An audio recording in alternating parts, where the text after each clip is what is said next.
All new today. It was the perfect romance. She fell in love with a fighter pilot online. He wanted to run off and get married. Except she's never met him in person. now. He disappeared. He told me that he had been deployed to Iraq flying F-15s. Is he really who he says he is? Al still owes me $5,000. We thought it just sounded fishy. Watch If we have to go to Iraq, we'll send somebody to Iraq. as Dr. Phil tracks him down. Al, I know everything. He's too chicken to come out and meet me. I'm very pissed. But you won't believe what happens when she finally goes face to face with her phantom flyboy. I felt sorry for him. Are you telling me you thought he was scamming you? Now you believe that he actually does love you? All right, guys. All right, come on. No, you come on. He has wasted 3 years of your life. Coming up. Let's do it. I want you to get excited about your life. Here we go, in 10. Stand by, camera 6. If it's happening now, we're going to deal with it now. Stand by, Dr. Phil. This is going to be a changing day in your life.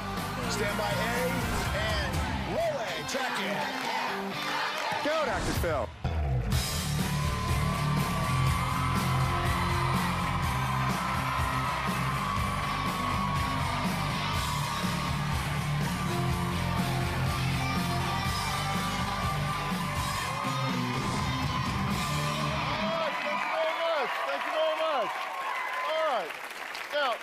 Let me ask you a question, and you have to answer this honestly, because I want you to think through this with me the entire show today.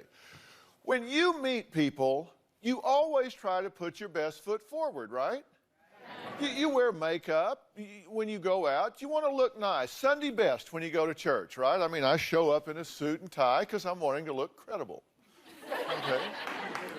But is that honest? Is it really who you are? Is there a point at which your best foot forward is so different from who you really are that it could become a deception? Kind of like bait and switch. I'll show you one thing, but you get something else. What do you think people would say if they knew the real you? Not the professional you or the you that is on that first date behavior, but the person you are behind closed doors when nobody's watching. Now, my first guest, Carrie Lee, found love online. And her Prince Charming, a fighter pilot in an ugly overseas war fighting for our country. Well, it's 32 months later, and she and Al are engaged, but she's never met him in person. Emails, phone calls, lots of pictures and images, but so far, not a face-to-face meeting in the flesh. Take a look. Back in 2005, I met a gentleman online. I read his profile. He was a retired Air Force pilot, now flying with the Air National Guard. For about a month, we had talked back and forth. He had told me he would be able to meet face-to-face. Then he disappeared. No emails, no phone calls. When he did finally call me, he told me that he had been deployed to Iraq flying F-15s and would be there for probably about 6 months. He tried to prove to me he was a pilot by directing me to the Air Force Association website. It said that he had been 11 years regular U.S. Air Force, was a lieutenant colonel, and 18 years in the Air National Guard. Because there was already a really good attraction, I was willing to wait. I quit dating. I took my profile offline. There came a time in 2007, he was so depressed. He told me that the tenants he had in his New York brownstone had left, which meant that the bank was on his back, and sweethearted me volunteered to help. I sent him $3,000, and then I sent him another $2,500. Al still owes me right now $5,500. I have never met Al in person. We've shared approximately 600 emails and 800 IMs for 2.5 years. And he was so supportive. He would send me love songs. He sent me an email that, to me, was a proposal. It was a song, and the title of the song was Marry Me. He made the comment, "You are my life. I want to make you my wife." I fully believe it was a real proposal. Everything that this man was fit with who my Prince Charming was. I have never met Al. Apparently, you guys had a lot of exchange back and forth. This isn't just like, it was like, hi, oh, well, let's get married. I mean, you guys really unfolded this relationship across time, right? That's very true. There were over 600 emails. Can I have the emails and the and the instant messages. Now, instant messages, you can just ping each other back and forth, right? Not on a cell phone, on the computer. Okay, on the computer. So. Oh, my word. What we have here, no, that's what I'm saying. What I have here are just boxes of, this box full of things that I never knew such a day could come. I never knew such a love could be inside of one. I guess that's the song, maybe, or something. All of our long, long days will be remembered. I mean, these are intimate exchanges between the two of y'all, and you know, there are tons and tons of these things. I mean, I've got them stacked in here everywhere in the sun. So you got to know, I mean, you shared a lot of information, right? Yes, we did. Okay. Now, you never saw him except for pictures. That's correct. But he did see you? Yes. Okay. How did, by a webcam? Technology is incredible these days, yes. I had a webcam. In fact, I actually even sent one over to him in Afghanistan so that we could start webcamming together. So he could hook up and... But he never got the box. You got on the webcam and let him see you? Correct. Okay. What was his reaction to that? You'll find it in there. It's wow. Yeah. Well, I'm sure there are, sure there are a lot of wows in there. But you thought he was the one, right? You took your profile down. You said, this is it. I mean, this is the kind of guy that has the values, the beliefs, the focus, the things that I'm interested in. I mean, you guys actually talked about the logistics, the date, not just the starry-eyed stuff, but the real things about life. Yes. And he was willing to do that and even take emergency leave when you were going to have some surgery done, right? That's what he said, yes. Okay.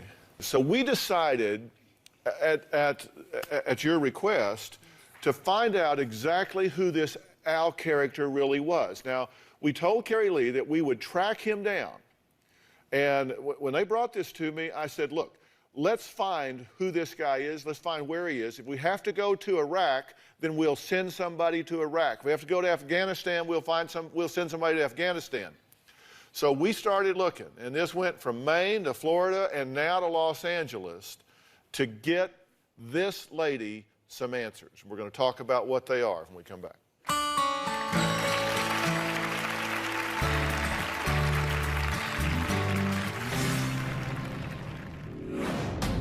This is the street right here. This is the house right here. Al, I know everything. And I mean everything.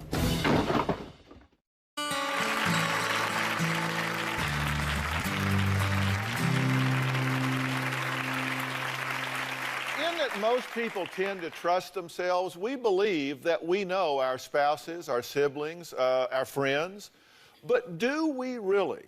What happens when the person you believe that you have fallen in love with might be hiding and is a completely different person, has an alter ego? Well, after 32 months of a relationship that was online, a cyber relationship, with a man named Al, Carrie Lee says she was hooked. She admits, I was madly in love with this fighter pilot that was in the war. And when she contacted the show, we thought that he sounded a little too good to be true. It just sounded fishy. We were concerned about it, and so was Carrie Lee's brother, Leon. Take a look. Al was constantly changing his story, where he was at and where he was going and when he was coming home. This is the original picture that Al had placed on his profile. And through some investigation, this is the John Gavin website, who is the actor, I think 50s, 60s. And if you go all the way down this little website, guess what we find? And I even emailed Al. And I said, you're not going to believe this, but the resemblance is uncanny. He said he was constantly recognized as a movie star. When Christmas came and he didn't come home, I started to have some serious doubts. Once I got suspicious, I asked my brother Leon to help me do some investigation. I'm very distraught that my sister's been scammed like this. I reached a higher level of suspicion after he didn't come back from the military for Christmas. I didn't approve of the relationship because There was nothing concrete. It was all cyber.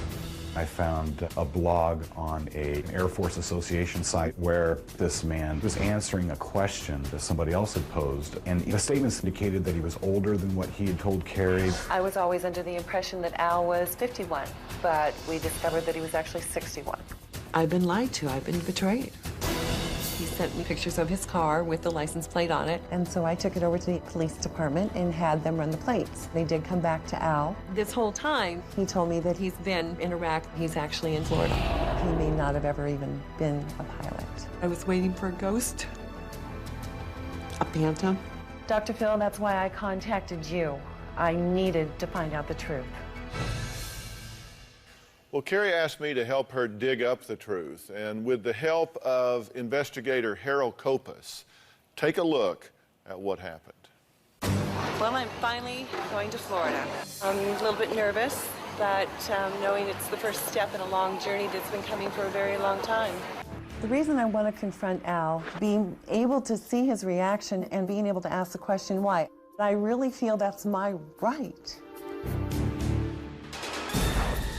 I'm in Florida. Dr. Phil's asked me to come here to see what we can do to help Carrie Lee. There's a gentleman that you've sent some money to. He supposedly is in the Air Force. That's his photograph. That's supposedly our guy. Is he married? According to him, he's never been married. Do you have any idea what kind of cars he may have? I've got pictures, one that is a Grand Prix. I found an address, and I think that address is only about 8 miles from this location. Let's just see if we can find him, okay? I'm about 3/10 of a mile from where we think Al lives. This is the street right here. This is the house right here. That's the Pontiac Grand Prix. That's a Legion of Valor plate. He told me it had a Legion of Valor. It's confirmation. He's put enough truth with all the lies just to make it possible. Are you thinking of a plan? So we knock on his door tomorrow morning. I received some information this morning. It's a criminal record we found on Al. This could be a traffic ticket, or it could be something far greater than that. You're nervous. Well, my nervous level has just, gone up exponentially, yes. I would like to walk up, dressed to the nines, and say, honey, I'm home, when he answers the door. I've dreamed about that. Oh, I see the car, so we're gonna go meet Al.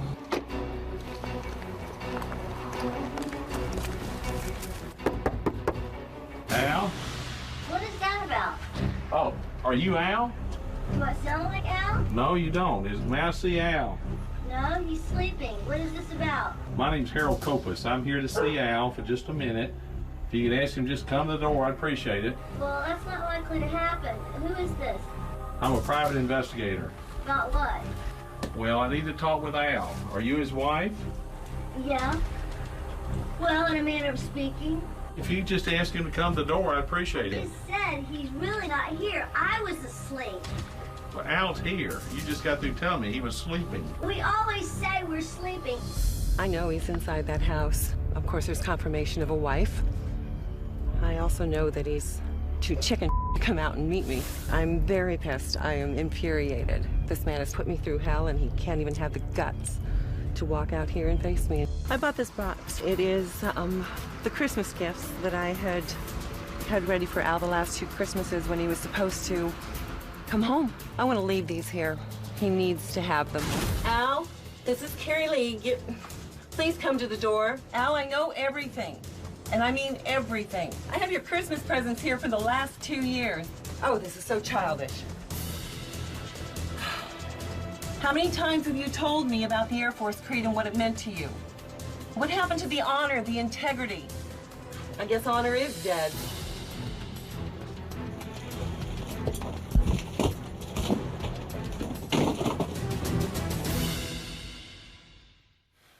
Okay, now let's see what we know for sure.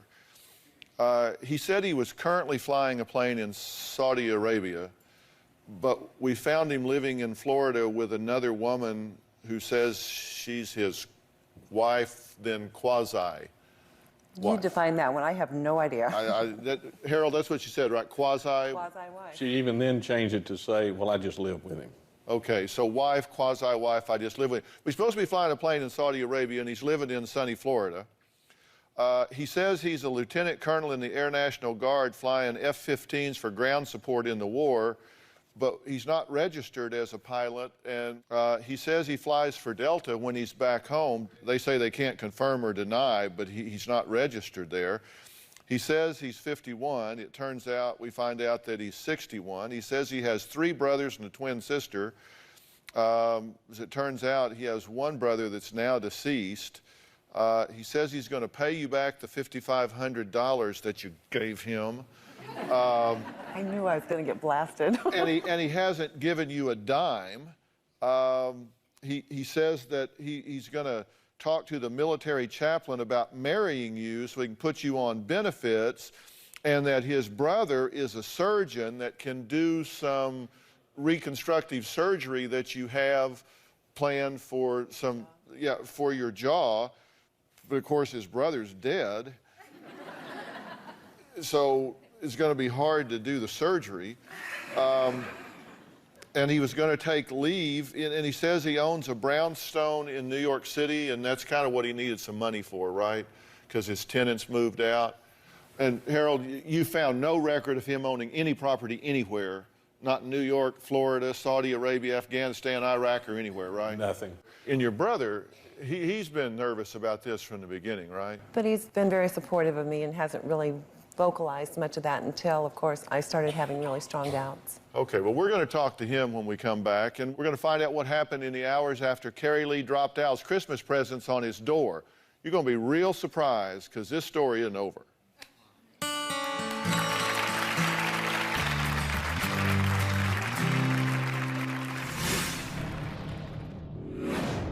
Al agreed to meet me tonight here at the hotel if there are no camera crews around.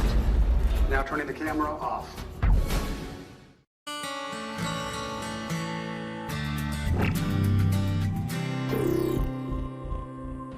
I've been completely scammed. I feel that none of this was real. Just 3 hours ago, he was IMing me and frantic because he couldn't get a hold of me. What is going through this man's head? That is the questions I want answered. Well, we're talking about people who deceive spouses, relatives, girlfriends, boyfriends by pretending to be a completely different person.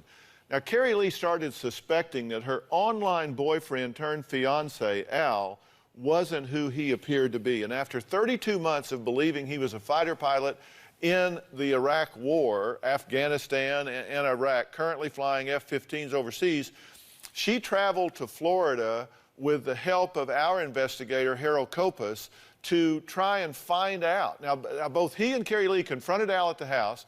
He refused to come to the door, which I thought was really punk, that he wouldn't come talk to you and look you in the eye.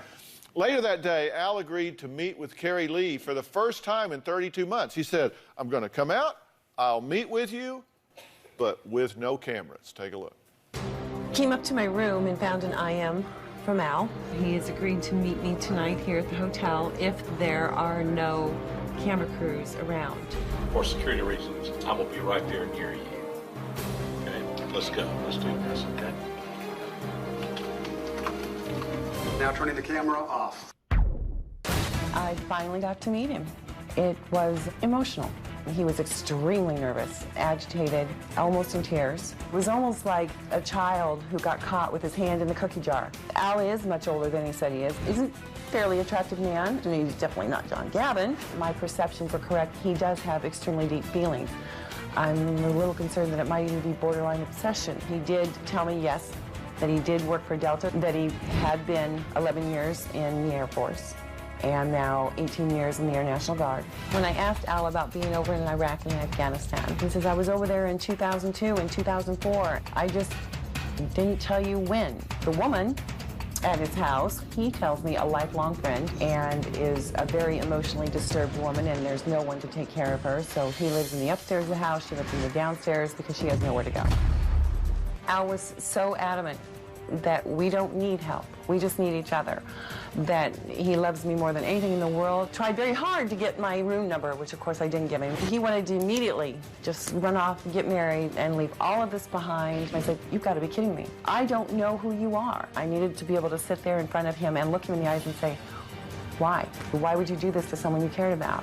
And all he could do was apologize. There is no way I'll be sucked back into this. I've been manipulated now for the last 2.5 years, and I want to learn how to keep myself from ever being manipulated like this again. I had been a fool for working on now 3 years. Well, Carrie Lee's brother, Leon, is on the phone. Leon, are you there? Yes, thank you for the invitation, Dr. Phil. And you've been listening the whole time, right? Yes, I have. Okay, I want you to listen to what we're getting ready to talk about and see what your thoughts are about this. Harold, you were there for security purposes. We had him, in a halo around you. Because I understood that you kissed him, that you were patting his... I mean, am I crazy here or what? No, you're not. Holding hands, it was something you would expect for two people who were engaged, lovers, or whatever. And he started emailing you after you left the house, right? Because I've got him here. He says, I hope you told those people that you no longer require their services, those people being us. I'm sure they filled you with negative thoughts, but if love is to prevail, we need to solve this together. Where did they go? Back home? Or are they convincing you that I don't love you? I need to know. With all that said, I love you so very much, I love you, I love you. And you responded. Not in the way that it's being made public right now. Clear it up. Well, I'm going to. First off, Al was the one that was holding my hand. I am still at the point where I'm trying to get my money back from this man. I wasn't going to just completely shove him away. When the kiss that he's talking about, it was more like I was kissing a child who was absolutely sobbing, like crying his heart out. It wasn't a lover's kiss. It wasn't... You understand what I'm saying? It was more, I felt sorry for him at this point. I've got a lot of pity for this man. I do understand the words. I got the English language part of it. But what I don't understand and what I'm trying to give you a wake-up call about is, look, are you telling me that you haven't waffled since you were at that front door, that he hasn't started pecking at you again? No, I have you not. Haven't weakened in any way? Absolutely not. You're done. You're finished. You're fried. Done. You're not going to have anything to do with him. Because I've got your responses to him here, and... Now, Dr. Phil, understand my responses are still to keep communication with this man because I need to get my money back. That is the only reason you're going to read those responses. They're sounding loving and supportive in any way, shape, or form on that. Okay, if you're saying that you're manipulating him now, exactly. I'm liking that. I am. Because I want you to get your $5,500 back. That is what you're reading there. That is not that my heart is going to... It's gone out to him that I feel sorry for this man, yes. But am I going to be back involved with him? Absolutely not. Okay, did you tell our producer, Astra, yesterday that you thought he was scamming you, but now you believe that he actually does love you, but just went too far? Yes, I did say that. That's waffling. Leon, help me. No. It's not waffling that my heart is going back to this man. It's what I believe. I don't believe the man actually intended to scam me. I don't know. I mean, to get the money. All right, guys. All right, come on. Okay, Leon. No, you come on. Originally, you got to believe that he was scamming you. At some point in time, you might have gotten caught up so bad that he couldn't find a way out. But you guys developed a relationship, and you definitely, I have to say, Dr. Phil, she's not waffling now. I believe that totally. And secondly, I think one of the reasons that she was trying to kind of keep things light with him after that initial meeting is because there was a goal of getting him on your show too. You would have a lot more insight of what he may need in order to stop doing this kind of thing as much as she may need to stop doing what she's been doing. Well, Leon, I think you bring up a good point. We invited him till the cows came home to be on the show, to be on the phone where he didn't even have to we'd never see his face. We'd just put up the movie star or whatever to talk about it, and he wouldn't do it. But the question I've got, has Carrie Lee learned anything from this situation, or is she going to be vulnerable to this again? I'm not picking on you. I want to be sure that there is great clarity here about what is true and what is not. We'll be right back.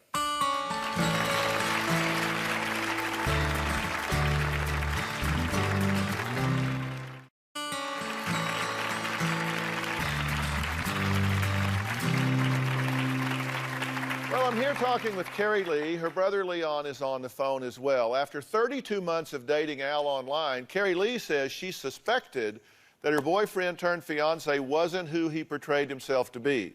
Now, she says he claimed to be a fighter pilot in the war, currently overseas flying F-15s, but she later found out that he was actually 10 years older than he said he was, which put him at 61. He was living in Florida with a quasi-wife slash roommate slash door-answering sleep master who just, we always say we're asleep. That's how it is at my house.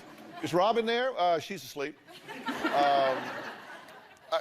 You know, it just, I mean, it defies logic, but the whole point here is you've got to understand a couple of things. Number one, you don't have to settle for that. You are a beautiful, intelligent, articulate woman. You have a life, you have a career, you have so much to offer people. You don't have to settle for somebody that's selling you a bill of goods. So forget that. I mean, you sure don't have to do that. Secondly, you think that he may actually have fallen in love with you and just taken it too far. I don't know. I've not met the man. What I do know is that he perpetrated not a one, not a two, but a 3-year lie with you. He phonied up pictures. He sent you articles saying that he had been selected to fly the F-22, and when you found the actual article independent of the copy he sent you, his name wasn't in it. He put his name in the article and sent it to you and said, well, look here, what do you think was going to happen? That you were eventually going to get married, and then he's going to say, oh, yeah, well, I'm not going to fly the F-22. It turns out they got enough guys. I asked him that question. I absolutely asked him. I said, how did you expect this to end? My advice to you is that you forget the 5,500. You're not ever going to see that. I'm sure quasi-wife has soaked that up with groceries and rent or whatever. I mean, if the guy has a gut in his body, if he has any kind of integrity, he will send you his money, that money, but you don't need to continue to just kind of lead him on to get the 5,500. Trust me, I believe that's gone, gone, gone. What you need to do is cut off contact, change your email, change your contact numbers, change everything you can so this guy doesn't show up on your doorstep stalking you and become some kind of a security risk to you. Dr. Phil, I did that this morning. At about 6 a.m., I had sent him a long letter, again trying to get him to appear at least telephonically here with you and me. Thank you.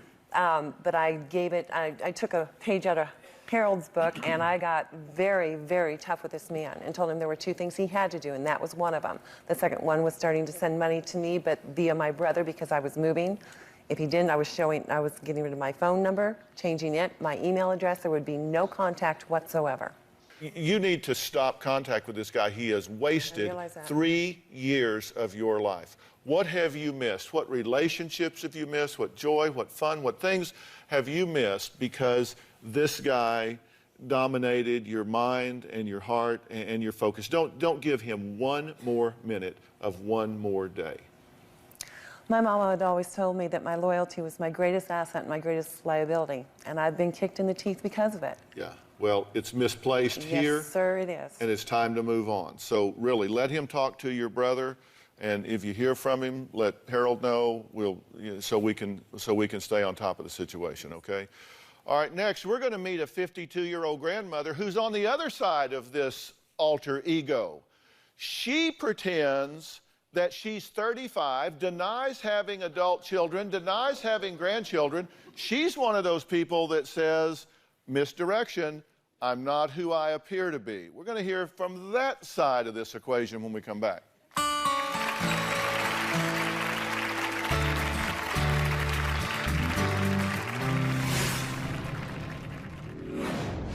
My wife, Deb, has a split personality. I am a 52-year-old grandmother. In my other life, people think I'm 35. When she's ready to go out, it's a big deal. Clothes, earrings, shoes, it's a different person.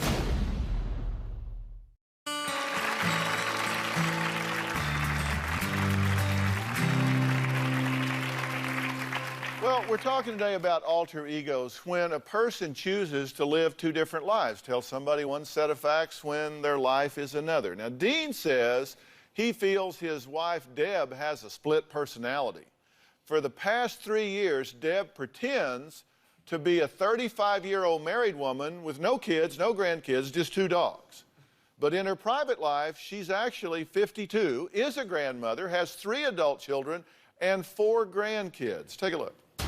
My wife, Deb, has an alter ego. In one life, I'm a booking agent for rock bands. And then in my other life, I am a 52-year-old grandmother. It is terrifying to say on national TV because people think I'm 35.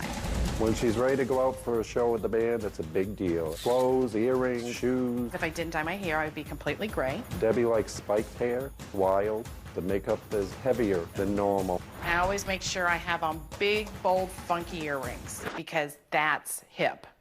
I think Deb has a split personality.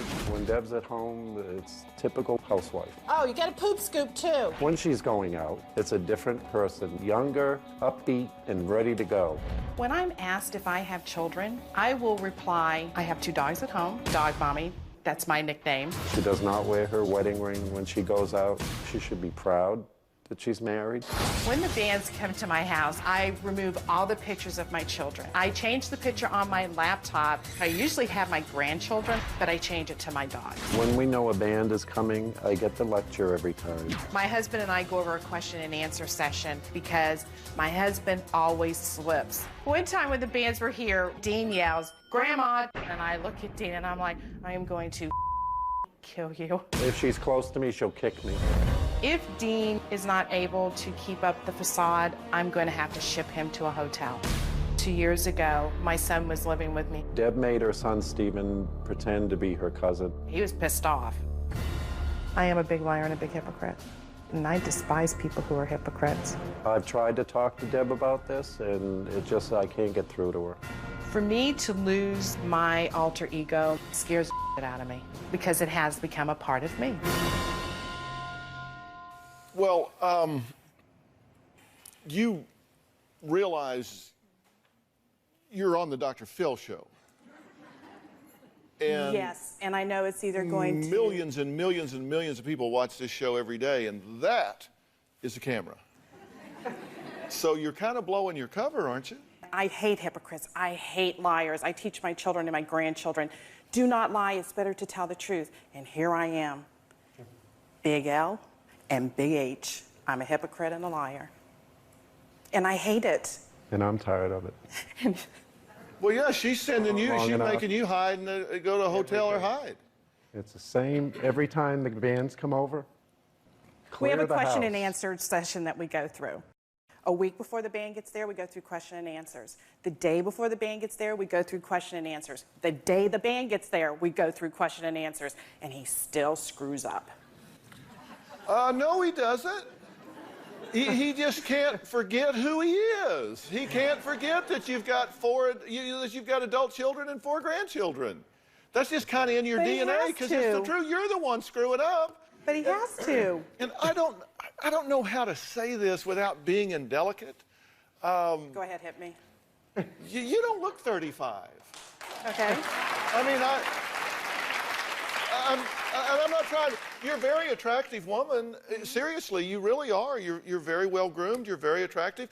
I'm 57, and I wouldn't have guessed you to be 35. I would have guessed you to be older than that. I mean, do people, when you tell people, I mean, it'd be like me telling people, yeah, I'm 34. No, I don't. I'm 34. Yeah. No, when a band asks me how old I am, I say, well, how old do you think I am? And whatever they say, I go, yep. Okay. Well, don't worry about fronting yourself out then. They've been smoking too much dope or something. I don't know. I mean, really, what did you really think it mattered? How did you decide 35 was the magic number? Why because 35? That's what the bands have been telling me. 35, they said 35, 36, 37, somewhere in there. Mm-hmm. And I just go, yes. Yeah, people tell me I have thinning hair.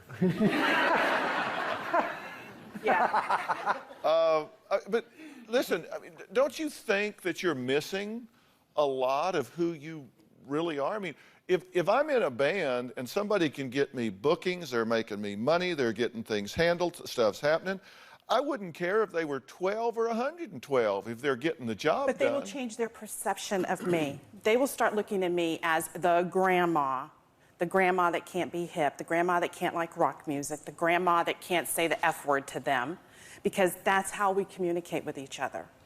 So you dress hip and talk hip, and like, what do you say that's hip talk? Like if they're talking to me, they go, yeah, we're really down with that. And I'm like, yeah, I'm down with that too. Well, I don't talk that way normally.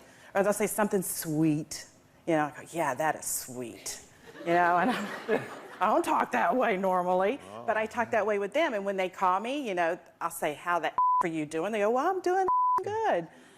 You know, and they're allowed one call an hour. And if they call me more than one time in an hour, I'll say, what the do you want now?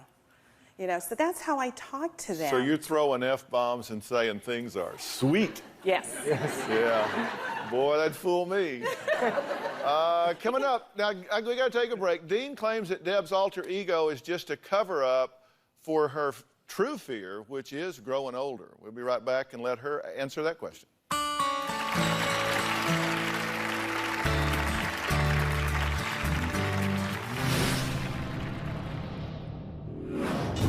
I want to come to terms with my alter ego. I've been this other person so long. I'm not the mother. I'm not the grandmother. This has gone too far. Sometimes I forget that it's a game I have to play.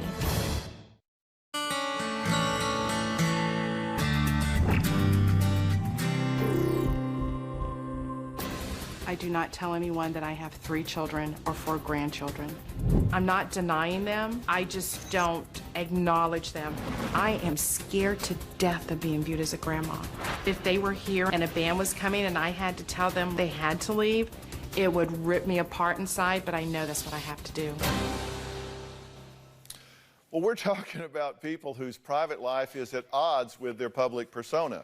Now, even though Deb is 52 years old, has been married to Dean for 18 years, has 3 adult children and 4 grandkids, she says she must pretend to be a 35-year-old married woman whose only kids are her 2 dogs, and that she does this for the sake of her career. Now, Dean says Deb's just gone too far, is referring to their only son as a cousin in public.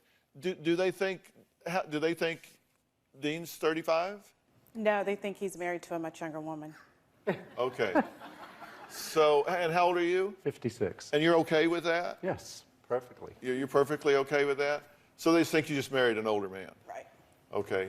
But you don't let him say much? No, he's not allowed to talk. Yeah. He screws up. Okay, and why are they coming to your house? Because they stay with me when they come to Dallas to do a show. So they don't have to go to a hotel. Right, they stay at my house. And I have to child-proof it. I have to... You take down all the pictures? I take down all the pictures when my grandkids' toys were there. I had to give their toys away so that there would be no toys there. Kids' toys, we put away the kids' movies. So, if these are like young rocker dudes... Yeah, they're all in their 20s. And we've got one of those in our family. Our youngest son, Jordan's a young rocker dude. I'm assuming they probably don't watch the Dr. Phil show a lot. Yeah, that's what I'm hoping. Yeah. So, yeah, that's my son, Jordan. Okay. And he knows I'm 57. But you're not in the music industry. But do you, because you said this is a must because you're in the entertainment industry, but you're not on stage. No, but I'm in the background, and it's all about age. It's all about, are you hip enough to understand what these rockers have to go through and what they have to do on stage? And if they look at me as a grandma, they're going to go, okay, we got to tone it down. We got to start respecting her and not talking like we do with her now. I mean, you really think that? Yes, I really seriously, being on this show, it's either going to make me or break me. I'm going to lose all my bands, and I'm going to have to shut my business down, and I'll plank my ass on my couch and sit there for the rest of my life. Or the bands are going to say, you know what, we don't give a crap. So you just thought you'd just flip the coin and see what happened because you're tired of living the lie? Exactly. I am tired of living this way because I have been struggling with this, and my bands trust me. I consider myself honest except for my life. I don't share my age and my children. Yeah. But other than that, I'm a very honest person. Maybe they'll decide it's cool and they'll just start calling you like G-Mama or something, you know? Could happen. You could just very possible, very possible. I don't know. This scares the crap out of me. Well, don't you feel relieved, though? I mean, Yes, it's out it does. there. It feels is like a out load's been there. taken off. And you've got to Absolutely. feel relief because you Yes. get to stay home and you can talk and Yes, everything. and I'm proud of her for doing this. Well, I am too. We'll be right back. You did the right thing. You did the right thing. And let me tell you, I live in... Well, I want to hear your thoughts about the stories that we talked about today. And I know you have them as well because there are billions of people on the internet every day. And if it's gone sour for you, if something's happened, you've been defrauded and hurt, we want to hear about it. Go to drphil.com. Tell us your story because it gives us a chance to alert people to what's going on. What you did today in coming on and talking about this will save a lot of people a lot of pain. And I'm glad you had the courage to come on and do it. It would have been easier not to. Harold, thank you for your help. We'll see you next time.